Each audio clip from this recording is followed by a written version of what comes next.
जय जगन्नाथ। आशा कर समस्ते भल थे भी भल अच्छी। आज रज मटन होची से आज भिडियो कर मटन हापी रज प्रथम आम देख मटन को एमती भलसे धोई नहीं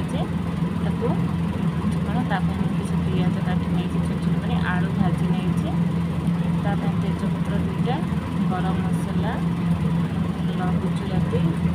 लवंग गोलमरीच मटन मसला अदा पियाज रसुण ताको कौन कर पेस्ट करदे। देख पेस्ट होगा एवं मसला धीरे सब तक पकड़ा। प्रथम कौन कर सोरिष तेल दबा तापर हल्दी गुंड तापर पत्र गुंड जीरा गुंड लंका गुंड लुण स्वाद अनुसार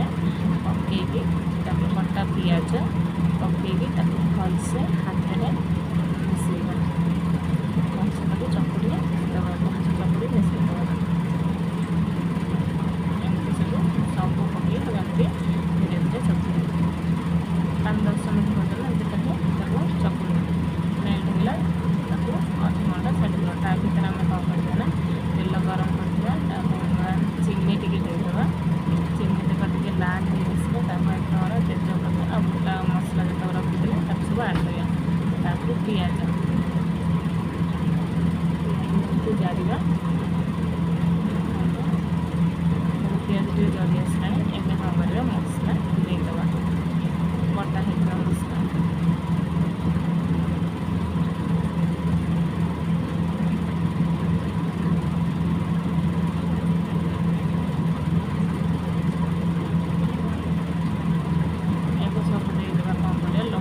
लंका गुंड हल्दी गुंड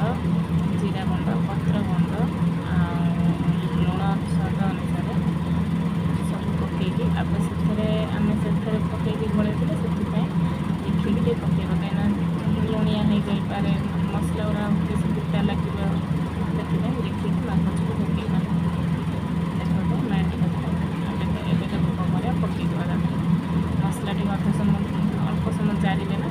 तब आपको पकईकि भी कषा ना आपको एमती मझे मझे काढ़ी एमती गड़ेबे कहीं लगे मटन को काढ़ी गड़े ए आलू पकईदेवा मटन सीटी आसला टे आलू पकईदेवा आलू पकईकि 10 मिनट खाली कषा मझे पड़ी आप गड़ेदेवे गोटे हाथ भिडियो कर देखते मटन मसला पकईवा ताकरे फुल अच्छी तो अधा दबा आउ अधा रखा सब दबानी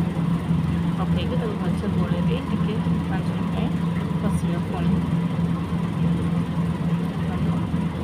कषि भलसे गोल देवा कौन करना अल्प टे पानी दबा पानी दे फास्ट आम गोल देखिए पानी को अनुसार केते माप एबे आउ पानी देवी एवं कौन कर सीटी मार टोप देदेवा 2टा से हुईसिल मार बंद कर देखो 2टा हुईसिल मोर मारी सारी से मुझे बंद करदेली एवं छाड़ीदा गैस खोलिया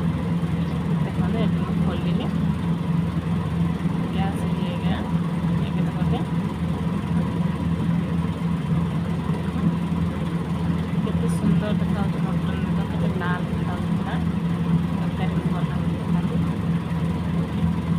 करके ट्राए कर